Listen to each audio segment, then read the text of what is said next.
Leo, kumusta po kayong lahat? Sa Leo, maraming salamat po sa walang sawang pagsubaybay sa atin pong mga reading. And kung ikaw ay bago pa lang sa ating channel, mag-subscribe na po kayo. Then, i-click mo na rin yung ating notification bell para lagi kang updated sa ating mga bagong upload. So, yan guys, sa mga interesado naman sa ating private reading, nasa description box below. Yung link ng Facebook ko, ayan. Message nyo lang ako guys, okay? So, tignan natin, ganap sa inyo. Leo, Sun, Moon, Rising, and Venus sign. Ganap po kay Leo. Leo, Sun, Moon, Rising, and Venus sign. Leo, Sun, Moon, Rising, and Venus sign. Ganap po kay Leo. Okay.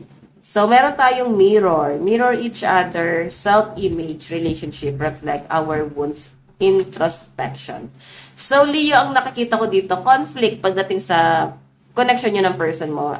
Pag sinabi kasing mirror, parang nagsasuffer, no? Okay? Parang nagsasuffer kayo sa nangyayari. Both side. Ganon din sa side ng person mo. Parang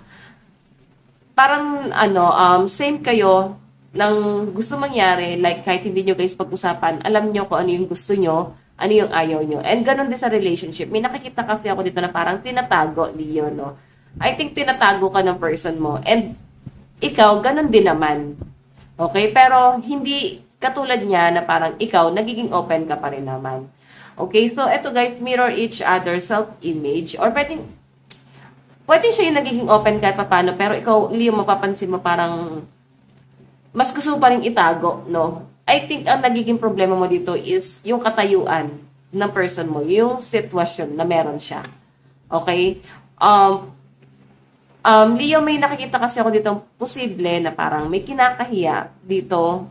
Like, kung mahal mo yung isang tao, hindi mo kailangan itago or ikahiya yan. Okay? So, siguro ayaw mo lang din talaga siyang masaktan or sobrang pagpoprotekta na ginagawa mo sa kanya. Or pinaprotektahan mo lang din yung sarili mo. Hindi naman sa parang kinakahiya. Pero, I think conflict kasi yung sitwasyon na meron kayo. Okay? So, lumulugar ka lang doon sa sitwasyon na parang kung ano yung mas makakabuti, both side. Tignan pa natin, Leo, Sun, Moon, Rising, and Venus sign. Leo, Sun, Moon, Rising, and Venus sign. Meron tayong ascending, transcending obstacle, learning, expansion, new phase, preparing for union. So, meron ako nakakita dito, Leo, na parang paghahandaan nyo ng person mo. Pwedeng celebration to na magkaroon, guys, ng obstacle, no? Okay, magkakaroon ng conflict, pero kailangan yung paghandaan yung mga desisyon na gagawin nyo dito sa mga susunod na to. And nandun sa point na nagiging insensitive and may mga tao hindi gusto kung ano man yung meron sa inyo. Okay? So, guys, eto kasing obstacle na to, meron kayong matutunan dito. Parang kailangan palawakin kasi learning expansion. So, meron kayong kailangan matutunan at palawakin pa kung ano yun, kung paano kayo mag-isip, kung paano kayo mag-desisyon. So, makakatulong to sa inyo and sa inyo ng person mo. Makakatulong yung pag-uusap nyo sa sitwasyon. Okay? Kailangan meron kayong matutunan, like mag-mature. I think may mga Leo dito na parang napaka-immature. Okay? Tignan natin Leo, Sun, Moon, Rising, and Venus sign. Leo, Sun, Moon, Rising, and Venus sign. Leo. Meron tayo heart with the key. Welcome love meeting the one. Open your heart getting together perfect. So, Leo, yung pinapakita sa akin dito is parang may darating sa buhay mo na parang pagbubuksan mo. Okay? New person yung nakikita ko dito na parang open ka dun sa taong yun. Okay? So, pwede naman guys, nakarelasyon mo na to, Leo, and okay yung vibes yung dalawa, nagkakaintindihan kayo, nag-e-enjoy lang kayo, naglilibang lang kayong dalawa. Ang problema lang dito guys, parang nahihirapan kayong maging paano ba to? Nahihirapan kayong i-absorb yung lifestyle ng isa't isa. Okay? So, nandun yung pagtulong na ginagawa mo dun sa person mo. Parang binibuild mo siya, no, Leo? Ang problema lang dito, habang binubuo mo siya, ikaw na pala yung nasisira. Okay? Tignan natin Leo, Sun, Moon, Rising, and Venus sign. Leo, Sun, Moon, Rising, and Venus sign.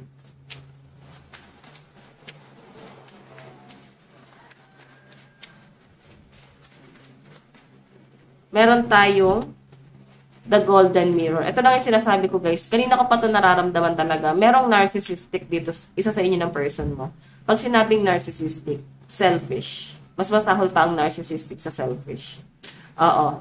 So, ibig sabihin, meron isa sa inyo ng person mo na nagiging selfish. Parang sarili niya lang yung iniisip niya dito sa relasyon na to. And masyadong manipulative, no? Parang namamanipula niya yung isa. And habang nangyayari yon, di siya aware na nasisira niya na pala yung mga bagay na meron yung person, no? Kung ikaw to, no, pwedeng may nasisira sa buhay mo dahil sa pagmamanipula sa ng person mo, or pwede ikaw to nagmamanipula na nasisira na yung buhay na meron yung person mo. Okay, so kailangan limit pa rin, guys. Huwag naman kayo sobrang pagkontrol kasi pwedeng makakasira talaga yan sa inyo kung masyado yung para kukontrolin yung isa't isa. Okay? Tignan natin Leo, Sun, Moon, Rising, and Venus sign. Leo, Sun, Moon, Rising, and Venus sign.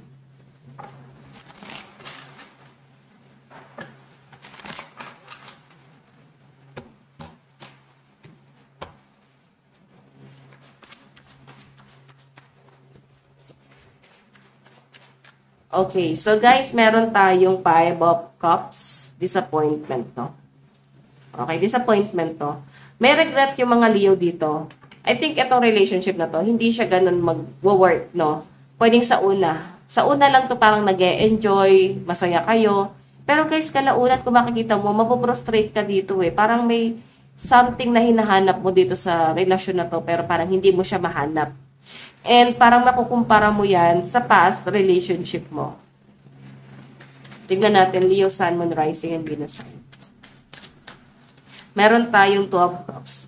So, nahihirapan ka lang mag-detach dito sa person na to kasi iba yung vibes na ginawa niya sa inyo, Leo. Kahit na parang gusto mo nang mag-detach kasi like, nandun ka na nga sa point na habang binubuo mo siya, ikaw yung nasisira. And kung makikita nyo guys, itong 2 of Cups na to, gusto mo pa naman kung paano siya mag-asikaso sa inyo. Gusto mo pa naman yung ugali na tong tao to. Yun nga lang, may problema talaga. Okay, may problema talaga dito. And gusto mong mag-detach or gusto mong bumalik sa nakaraan na parang sana hindi na lang napunta kayo sa point na to. Okay, kasi ngayon parang nahihirapan ka.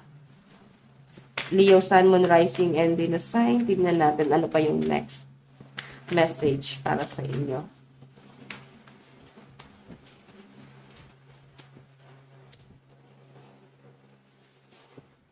So, may nakikita ko ditong merong something sa person mo na parang hindi mo kayang tanggapin, Leo.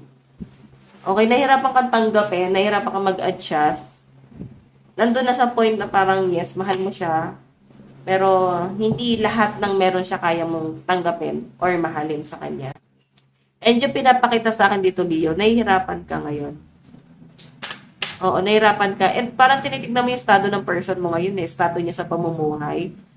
Na parang ginagawa niya naman ng paraan para makabawi sa inyo. Grabe yung ginagawa ng person mo para dun sa connection yung dalawa. Pero guys, nakikita ko rin yung frustration mo. Oo, nakikita ko yung frustration mo dito sa connection na to. Tignan natin. Meron tayong Queen of Swords. So, yun nangyayari guys, nagiging ano ka, matapang ka doon. Pwede ikaw itong nagiging toxic dito sa relasyon nyo. Okay? Kasi tignan mo, nakatingin ka dun sa mga bagay na ayaw mo eh. Yung frustration mo dun sa relasyon eh. And yung pinapakita sa akin, ito si Queen of Swords, guys, matapang to. So, I think meron ka naging karelasyon that time na parang, etong separation kasi to, bago mo makilala yung person na kilala mo ngayon, is meron kang karelasyon that time na parang hindi rin siya nag-work.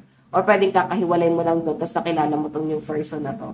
Okay, o pwede naman guys naging option mo that time. So, trigger warning guys, binabasa ko lang yung nakikita ko sa review. Okay? So, tignan natin. Leo, Sun, Moon, Rising, and Venus sign. Additional message. Love advice. Grabe, no? Nakikita ko yung sobrang pagmamahal sa'yo ng person mo, pero parang, Leo, hindi mo masyado na-appreciate. Meron tayong attraction no? Sobrang attractive sa yung person mo. Hindi mo nakaka-question yun talagang mahal ka eh. Okay, meron tayong it is safe for you to love. Medyo guarded ka lang guys. Hindi ka all out sa taong to. Meron tayong Free yourself. Ayan. Kung alam nyo guys na hindi mo kayang panindigan to, palayain mo na yung sarili mo kasi hindi lang siya yung masasaktan mo rin yung sarili mo. Okay? Tignan natin yung message ni person sa'yo. Meron tayong I hate who I am from you. So, may mga tinatago siya. Like, hindi siya gano'n nagiging open sa'yo kasi ayaw kanyang ma-frustrate, ayaw kanyang ma-disappoint or ma-turn off. Okay? I can't stop thinking about you. So, ayan, parang lagi kang iniisip na tong tao to. Meron tayong, I don't react when people mention you. So, I think, pag may mga taong against sa'yo, parang ang sinasabi sa akin dito, guys, pinagtatanggol ka niya. Okay? Like, ayaw niyang masyadong in-open kung anumang connection meron kayo. Ayaw niya na, guys, na parang pag-uusapan kayo ng ibang tao. So, ganun siya, guys, nagiging matured, no? So, ayan, guys, ito lang po ang inyong reading. Maraming salamat. God bless and love you. Bye-bye.